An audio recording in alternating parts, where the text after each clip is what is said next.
എങ്ങനെയാണ് ഒരു കഥാപാത്രത്തെ, അതിപ്പോൾ ചെറുതാണെങ്കിലും ത്രൂ ഔട്ട് വേണമെന്നില്ല സിനിമയ്ക്കകത്ത് ഒരു ആക്ടറെ ഡിഫൈൻ ചെയ്യാൻ.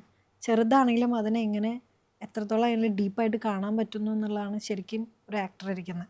അപ്പോൾ അതിനുശേഷം എനിക്കിഷ്ടമായി എന്ത് റോളാണെങ്കിലും ഇതാണ് ഞാൻ ഇപ്പോൾ ചെയ്തുകൊണ്ടിരിക്കുന്നത്. എന്താണെങ്കിലും അതിൽ മാക്സിമം മാക്സിമം അതെന്താണ് ആ ക്യാരക്ടർ, അതിന് മുമ്പ് എന്തായിരിക്കും, എങ്ങനെയായിരിക്കും ആ ക്യാരക്ടർ പെരുമാറുക, അതൊക്കെ സുരാജേട്ടനാണ് എപ്പോഴും പറഞ്ഞിരിക്കുന്നത്.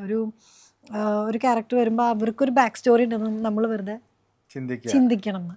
അതെനിക്കറിയില്ലായിരുന്നു. ഞാൻ വന്ന് ഇപ്പം ഒരു IT വർക്ക് ചെയ്യുന്ന ഒരു ലേഡിയാണെങ്കിൽ ഞാൻ അപ്പം തന്ന ഡയലോഗിനനുസരിച്ച് വരും അവൾ എന്തൊക്കെയായിരിക്കും എന്നൊക്കെ വെറുതെ പറഞ്ഞു തരുമ്പോഴാണ് അത് ഭയങ്കര അത് നല്ലൊരു എക്സ്പീരിയൻസ് ആയിരുന്നു എനിക്കത്.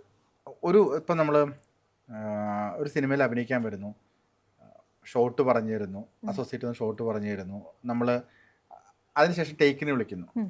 ടേക്കിന് വിളിക്കുമ്പോൾ മാത്രമാണോ ഇതിനെപ്പറ്റി ചിന്തിക്കുന്നത്, അതെയോ പ്ലാൻ ചെയ്യും ഉള്ളിലൊരു പ്രോസസ്സ് നടക്കുന്നുണ്ടാവും, ഇത് ഇങ്ങനെ പറയാം അല്ലെങ്കിൽ ഇങ്ങനെ മാറ്റാം, അങ്ങനെ ഒരു പ്ലാനിങ് ഉള്ളിൽ നടക്കുന്നുണ്ടോ, അതെയോ ലാലട്ടൻ പറയുന്ന പോലെ എന്നെ വരുന്നു വിളിക്കുന്നു ഞാൻ ചെയ്യുന്നു പോകുന്നു അത് തന്നെ വരുന്നു, അത് അങ്ങനെയാണ്, ഏതാണ് പ്രോസസ്സ്?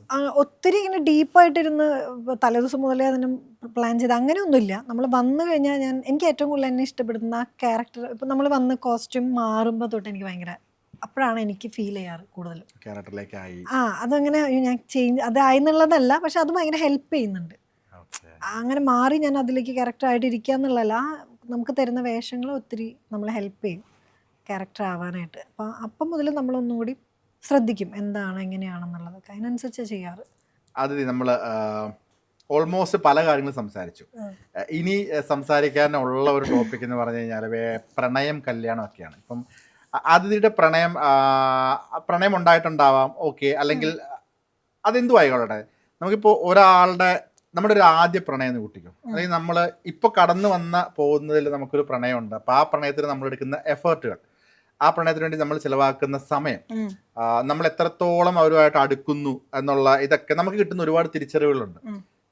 ഒരു പ്രണയ തകർച്ചയ്ക്ക് ശേഷം നമുക്ക് വീണ്ടും ഒരു പ്രണയത്തിലേക്ക് കിടക്കുമ്പോൾ, അല്ലെങ്കിൽ വീണ്ടും ഒരു പ്രണയം ഉണ്ടാകാനുള്ളൊരു സാധ്യത വരുമ്പോൾ ഇതിൻ്റെ ഒരു ഹാങ് ഓവർ എപ്പോഴും നമുക്ക് ഉള്ളിലുണ്ടാവുക. കാരണം അത്ര എഫേർട്ട് നമ്മൾ ഇവിടെ എടുക്കുമോ, നമുക്ക് കിട്ടിയ അനുഭവങ്ങളൊക്കെ അത് വെച്ചിട്ടായിരിക്കില്ല നമ്മൾ ഇനിയൊരു പ്രണയത്തിലേക്ക് കയറുക. എന്താണ് അതിൻ്റെ ഒരു ഉണ്ടായിരുന്ന പ്രണയം, ഇപ്പോഴത്തെ സ്റ്റാറ്റസുകൾ എന്തൊക്കെയാണ്? അല്ല, പ്രണയം ഉണ്ടായിട്ടുണ്ടോയെന്ന് ചോദിച്ചാൽ സത്യം പറഞ്ഞാൽ പ്രണയമാണെന്ന് തോന്നുന്നത് എന്തോ അതായിരുന്നു എനിക്കുണ്ടായിരുന്നത്. റിയൽ പ്രണയമാണെന്ന് ചോദിച്ചാൽ അല്ല, പ്രണയം അതല്ല. അതിപ്പോൾ എനിക്കറിയാം, ഞാൻ പ്രണയിച്ചിട്ടില്ല, ഞാൻ ഇനിയായിരിക്കും പ്രണയിക്കുക. ഇപ്പം എനിക്കൊരു പ്രണയമുണ്ട് എന്നോട്. സെൽഫ് ലവ്, അതാണ് ഏറ്റവും വലിയ കാര്യം. ഞാൻ ഇനി നല്ല പോലെ പ്രണയിക്കും. കാരണം നമ്മൾ പ്രണയത്തിലാണെങ്കിൽ നമുക്ക് നമ്മളോട് തന്നെ ഇഷ്ടം ഉണ്ടാവണം. ഒരാളുടെയും കുറ്റവും അതല്ല, നമുക്ക് നമ്മളെ ഇഷ്ടപ്പെടാൻ തോന്നുകയാണെങ്കിൽ നമ്മൾ പ്രണയത്തിലാണ്. നമ്മളോട് തന്നെ പ്രണയത്തിലാണ്. ഈവൻ നമ്മളൊരാളായിട്ട് പ്രണയത്തിലാണെന്ന് വിചാരിക്കുക, അപ്പം നിങ്ങൾക്ക് നിങ്ങളെ കണ്ണാടിയിൽ കാണുമ്പോൾ ഒരു ഭംഗി തോന്നുന്നില്ല, നമ്മൾ എന്തൊക്കെയോ കുറവ് ഇൻസെക്യൂരിറ്റി ഒക്കെ തോന്നണമെങ്കിൽ അത് പ്രണയമല്ല. അപ്പം അത് ബാക്ക് ഓഫ് ചെയ്യണം അതിന്. അത് ആരുടെയും കംപ്ലൈൻറ്റോ കുറ്റമൊന്നുമല്ല, അത് നമ്മുടെ റെസ്പോൺസിബിലിറ്റി തന്നെയാണ്. അല്ലാതെ അവൻ തേച്ചു അല്ലെങ്കിൽ അവൾ തേച്ചു അതല്ല. അൾട്ടിമേറ്റ്ലി നമുക്ക് നമ്മളോടൊരു ഇഷ്ടം തോന്നിപ്പിക്കുന്നതായിരിക്കണം ശരിക്കുള്ള ഒരു പ്രണയത്തിലാവുമ്പോൾ. നമുക്ക് നമ്മൾ അടിപൊളിയായിട്ട് തോന്നണം, അതാണ് പ്രണയം. ഒരാൾ വരുമ്പോൾ നമുക്ക് തോന്നണം നമ്മൾ അടിപൊളിയാണല്ലേ എന്ന്, അതാണ് പ്രണയം. അല്ല നമ്മളിങ്ങനെ എന്തിനും നമുക്ക് ഭയങ്കര കൺഫ്യൂഷൻസ്, അയ്യോ ഞാൻ ഓക്കെ അല്ല, ഞാൻ ഭംഗിയില്ല, എന്നെ കാണാൻ കൊള്ളില്ല, അല്ലെങ്കിൽ ഞാൻ ചെയ്യുന്നതൊക്കെ തെറ്റ്, എനിക്ക് ഭയങ്കര ഇൻസെക്യൂരിറ്റി, ഞാൻ ഭയങ്കര ചെറുതായി തോന്നുന്നു എന്നൊക്കെ ഉണ്ടെങ്കിൽ അത് ഒരിക്കലും പ്രണയമല്ല. അങ്ങനെ തോന്നിയിട്ടുണ്ടോ? അന്ന് പിന്നെ തോന്നിയിട്ടൊക്കെ ഉണ്ട്, ഞാൻ എനിക്ക് ഇൻസെക്യൂരിറ്റി ഒക്കെ ഉണ്ടായിട്ടുണ്ട് നല്ലപോലെ. ഉണ്ടായത് പ്രണയം അല്ലെന്ന് പിന്നീടാണ് തിരിച്ചത്. അത് പ്രണയമല്ല, പക്ഷെ അത് നമുക്ക് അങ്ങനെ അതൊരു കംപ്ലൈൻറ്റ് പോലെ പറയാൻ എനിക്ക് താല്പര്യപ്പെടുന്നില്ല. അത് എൻ്റെ റെസ്പോൺസിബിലിറ്റി അല്ലേ, ഞാൻ എങ്ങനെ കാണണം എന്നുള്ളത്. ഒരാളെപ്പോഴും അതൊരു ഒരു കൂട്ടായിരിക്കണം പ്രണയം, അല്ലാതെ ഫുൾ നമ്മളൊരു ഗിവറായിട്ടോ അല്ലെങ്കിൽ ഇങ്ങോട്ടും എടുക്കുന്ന പോലെ അങ്ങനെയല്ല.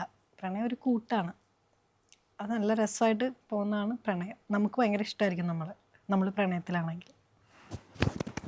പരാതികളും പരിഭവങ്ങളും ഒന്നും ഇല്ല, അതൊന്നുമില്ല, അതൊന്നും ഒരു പ്രശ്നമല്ല. അങ്ങനെ ഒരു വ്യക്തി അല്ലെങ്കിൽ ആ പ്രണയത്തെക്കുറിച്ച് ഭയങ്കര മോശമായിട്ട് അല്ലെങ്കിൽ എപ്പോഴും ഞാൻ പറയാൻ ആഗ്രഹിക്കുന്നത്, ഇപ്പോൾ സോഷ്യൽ മീഡിയയിലാണെങ്കിലും കാണും അവരെ കംപ്ലൈൻറ്റ് ചെയ്യാം. ഒരു പ്രണയം അങ്ങ് പൊളിയുമ്പോഴേക്കും മറ്റാൾ അൾട്ടിമേറ്റ്ലി മോശമായി ഉണ്ടാകാം, അങ്ങോട്ടും ഇങ്ങോട്ടും ഉണ്ടാകാം, പക്ഷെ അത് അവനവൻ്റെ റെസ്പോൺസിബിലിറ്റി തന്നെയാണ്. കുറ്റപ്പെടുത്തൽ അങ്ങനത്തെ ഇല്ല. താല്പര്യപ്പെടുന്നില്ല. അങ്ങനത്തെ അതിൻ്റെ ആവശ്യമില്ല അത്. റിഗ്രറ്റ്, കുറ്റബോധം, അങ്ങനത്തെ ഫീലിംഗ് ഒന്നും ഇല്ല കൊണ്ടുവരാറില്ല. ഇല്ല ഇല്ല, റിഗ്രറ്റ് ഇല്ല. ഒന്നിനോടും ഇല്ല. ഇല്ല. കാരണം എന്തെങ്കിലും നമുക്കൊരു മിസ്റ്റേക്ക് ഉണ്ടെങ്കിൽ ഞാൻ അത് സോൾവ് ചെയ്യാൻ ശ്രമിക്കുന്ന ഒരാളാണ്. സോൾവ് ചെയ്തിട്ട് ഞാൻ അടുത്തേക്ക് പോകുള്ളൂ. അപ്പോൾ പിന്നെ എന്തിനാ റിഗ്രറ്റ്? ഇനിയൊരു പ്രണയം, ഇനിയൊരു കല്യാണം, അല്ല സോറി കല്യാണം, ഇനിയൊരു ആ ഒരു ഓളത്തിലേക്ക് പറയാം.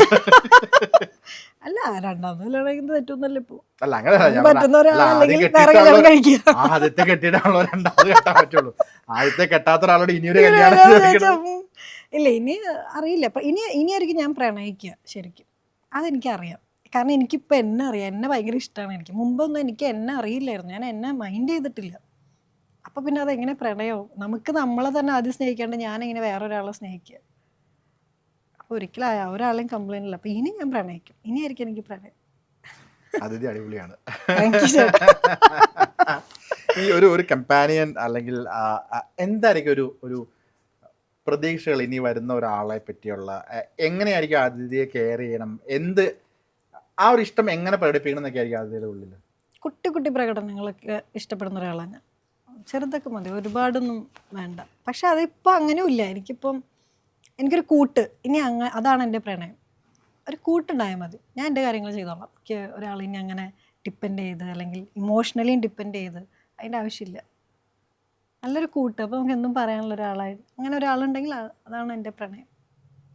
അങ്ങനെ ഒരാൾ ഉടനെ ഉണ്ടാവട്ടെ. പയ്യന്ന് ഇന്നലെ ഉണ്ടാവട്ടെ. അതെ, ഈ കയ്യിലെ ടാറ്റൂവിന്റെ മീനിങ് എന്താണ്? അതെൻ്റെ ഒരു ഫ്രണ്ട് ആ സമയത്ത് ഡിഗ്രി കഴിഞ്ഞപ്പോൾ ഞങ്ങൾ തമ്മിൽ, എൻ്റെ ബെസ്റ്റ് ഫ്രണ്ടാണ് അഞ്ജലി. അപ്പോൾ അവളും ഞാനും കൂടെ പ്ലാൻ ചെയ്തായിരുന്നു. എന്താണ്, ഒന്ന് ഫ്രീഡം, പിന്നെ ക്രിയേറ്റ് യുവർ ഓൺ റിയാലിറ്റി. അന്ന് ഇതിൻ്റെ അർത്ഥം അറിയാതെ ചെയ്തതാണ് സത്യത്തിൽ. പക്ഷെ ഇന്ന് കാണിച്ച് എല്ലാവർക്കും കണ്ടിട്ടുണ്ടാവും ഇൻസ്റ്റയിലൊക്കെ. അത് ഫ്രീഡമാണ്, പിന്നെ അത് ക്രിയേറ്റ് യുവർ ഓൺ റിയാലിറ്റി. ഓ സത്യം, ഇപ്പം ഞാൻ അതാ ചെയ്തുകൊണ്ടിരിക്കുന്നത്. അത് അന്ന് അറിയാതെ ചെയ്താ, ചുമ്മാ പിക്ക് ചെയ്താ ഇത് മതി, നല്ല രസമുണ്ട്, പറക്കുന്നു. അന്ന് ഭയങ്കര കാണുമ്പോൾ വലിയ അർത്ഥത്തിലൊക്കെ ചെയ്തതല്ല. ഇന്ന് എനിക്ക് പക്ഷെ അത് കറക്റ്റ് എൻ്റെ ശരീരത്തിൽ വന്നു. ഭയങ്കര അതാ ഞാൻ പറഞ്ഞത്, ഗോ വിത്ത് ഫ്ലോ. എല്ലാം വന്ന് ചേരും. ഈ അഞ്ജലി ഇപ്പൊ എന്ത് ചെയ്യുന്നു?